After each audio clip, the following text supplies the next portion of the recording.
بسم اللہ الرحمن الرحیم۔ السلام علیکم ورحمۃ اللہ وبرکاتہ۔ اور ہمارے لیے اس دنیا میں بھلائی لکھ دیجئے اور آخرت کی بھلائی بھی، ہم نے آپ کی طرف رجوع کر لیا ہے۔ جواب میں ارشاد ہوا، جہاں تک میرے عذاب کا تعلق ہے وہ تو میں انہی پر نازل کرتا ہوں جن پر نازل کرنا چاہتا ہوں۔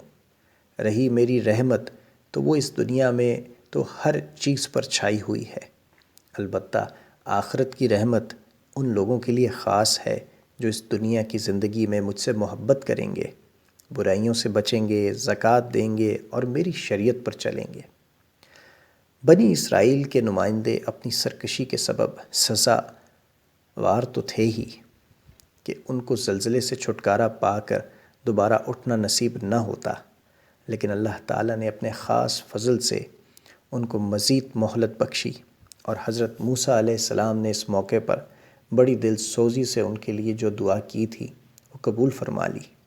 توقع تھی کہ اس احساس کے بعد وہ شکر گزار بن جائیں گے، آئندہ اس قسم کی ضد اور ہٹ درمی سے بچیں گے اور اللہ تعالیٰ کے فرما بردار بندے بن کر رہیں گے۔ دوبارہ زندگی پانے کے بعد وہ نمائندے حضرت موسیٰ علیہ السلام کے ہمراہ قوم کے درمیان واپس آئے اور سارا ماجرا قوم کے سامنے بیان کر کے کہا کہ حضرت موسیٰ علیہ السلام جو کچھ کہتے ہیں وہ درست ہے۔ مقدس تورات جو تختیوں کی شکل میں حضرت موسیٰ علیہ السلام نے ہمارے سامنے پیش کی ہے، واقعی اللہ کی کتاب ہے۔ انصاف کا تقاضا تو یہ تھا کہ قوم اپنے نمائندوں کے بیان پر یقین کر کے ایمان لے آتی، مگر وہ لوگ تو تھے ہی ضدی، ہٹ دھرم اور نمک حرام، اب بھی ایمان لانے کے لیے آمادہ نہ ہوئے۔ حضرت موسیٰ علیہ السلام نے اللہ تعالیٰ کی جانب میں قوم کی کج روی کا گلہ کیا۔ جواب ملا کہ ہم ان ضدی اور نافرمان لوگوں کا بندوبست کیے دیتے ہیں۔ چنانچہ اللہ تعالیٰ نے اپنی قدرت سے پہاڑ کے دامن میں ایک ہیبت ناک صورتحال پیدا کر دی۔ ایسا لگتا تھا جیسے پہاڑ ان کے سروں پر چھایا ہوا ہے اور بس ان پر گرا ہی چاہتا ہے۔ اس سے ان لوگوں کے دل میں اللہ کی قدرت اور بے پناہ طاقت کا یقین پیدا ہو گیا۔ اب حضرت موسیٰ علیہ السلام نے اللہ تعالیٰ کے حکم سے ان کے سامنے تورات پیش کر کے کہا کہ اللہ تعالیٰ فرماتا ہے کہ اس کو مضبوطی کے ساتھ تھام لو، جو احکام اس میں درج ہیں انہیں کان لگا کر سنو اور یاد رکھو اور سچے دل سے ان کی پابندی کرو۔ توقع ہے کہ دنیا میں برائیوں سے بچے رہو گے اور آخرت میں اللہ کے عذاب سے محفوظ رہو گے۔ لوگوں نے عہد کیا کہ ہم اللہ تعالیٰ کے احکام کی تعمیل کریں گے، مگر وہ اپنے عہد پر زیادہ عرصے تک قائم نہ رہے اور اپنی پرانی عادت کے مطابق پھر خلاف ورزیاں کرنے لگے۔ بنی اسرائیل سے شریعت کی پابندی کا عہد لیتے وقت جو ہیبت ناک حالت پیدا کی گئی، اس سے یہ نہ سمجھ لیا جائے کہ ان سے تورات پر چلنے کا عہد زبردستی لیا گیا تھا، بلکہ اس کا مقصد یہ تھا کہ جس ذات پاک نے حضرت موسیٰ علیہ السلام پر تورات نازل کی ہے، اس کی قدرت اور طاقت کا ان لوگوں کو کچھ اندازہ ہو جائے اور وہ یہ سمجھ جائیں کہ اس کے احکام کی پیروی کریں گے تو اس کی رحمتوں اور نعمتوں سے مالا مال ہو جائیں گے، اور اس کی نافرمانی کریں گے تو اس کے عذاب میں گھر جائیں گے۔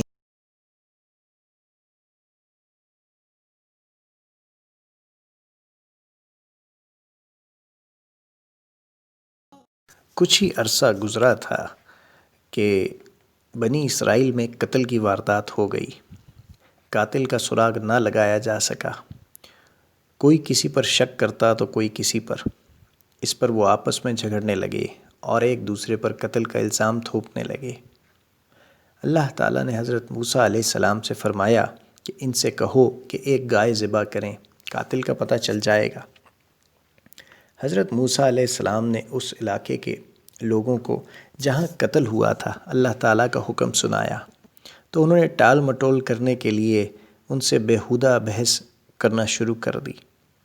بنی اسرائیل کو اپنی ہمسایہ قوموں، خاص طور پر مصریوں سے گائے کی تعظیم اور پرستش کا مرض لگ گیا تھا۔ ان کی اسی کمزوری سے فائدہ اٹھا کر سامرینوں نے بچھڑے کی پوجا پر لگا دیا تھا۔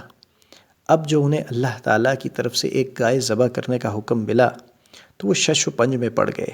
گائے ذبح کرنے پر دل آمادہ نہ ہوتا اور انکار کس منہ سے کرتے۔ کئی بار اللہ تعالیٰ کی فرما برداری کا عہد جو کر چکے تھے اس کے ٹالنے کی کوشش کرنے لگے۔ جب حضرت موسیٰ علیہ السلام نے ان سے کہا کہ تمہیں اللہ تعالیٰ یہ حکم دیتا ہے کہ ایک گائے ذبح کرو، تو وہ کہنے لگے کیا تم ہمارے ساتھ مذاق کر رہے ہو؟ حضرت موسیٰ علیہ السلام نے کہا یہ مذاق نہیں ہے، میں اللہ تعالیٰ سے پناہ مانگتا ہوں کہ جاہلوں کی سی باتیں کروں۔ دین کے معاملے میں ہنسی مذاق کا کیا کام؟ میں جو کچھ کہہ رہا ہوں اللہ تعالیٰ کا حکم ہے، میں نے یہ بات اپنی طرف سے نہیں گھڑی ہے۔ بولے اچھا اپنے رب سے درخواست کرو، وہ بتائے گا کہ گائے کیسی ہونی چاہیے۔ حضرت موسیٰ علیہ السلام نے جواب دیا اللہ تعالیٰ فرماتا ہے کہ گائے نہ بوڑھی ہونی چاہیے نہ بچیا، بلکہ درمیانی عمر کی اور جوان ہونی چاہیے۔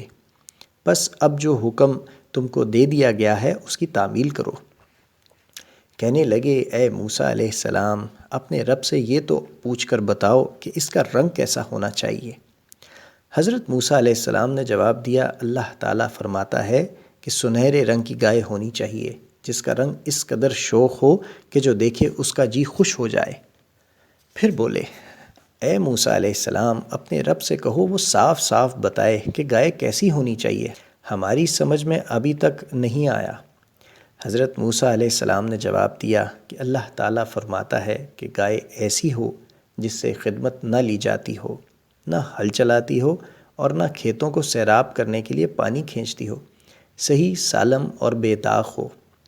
بولے اب تم نے ٹھیک بتایا ہے، اب ہم انشاءاللہ ضرور اس گائے کا پتہ چلا لیں گے۔ غرض انہوں نے اس قسم کی گائے حاصل کر کے چاروں ناچار ذبح کی، ورنہ ایسا کرتے معلوم نہ ہوتے تھے۔ اصل میں تو وہ گائے ذبح کرنے کے لیے تیار ہی نہ تھے، اسی لیے تفصیل پر تفصیل پوچھتے رہے، مگر جتنی جتنی تفصیلات پوچھتے گئے اتنے ہی گھبراتے گئے۔ آخر کار اس قسم کی سنہری گائے جس کی اس زمانے میں پرستش کی جاتی تھی ذبح کرنی پڑی۔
اللہ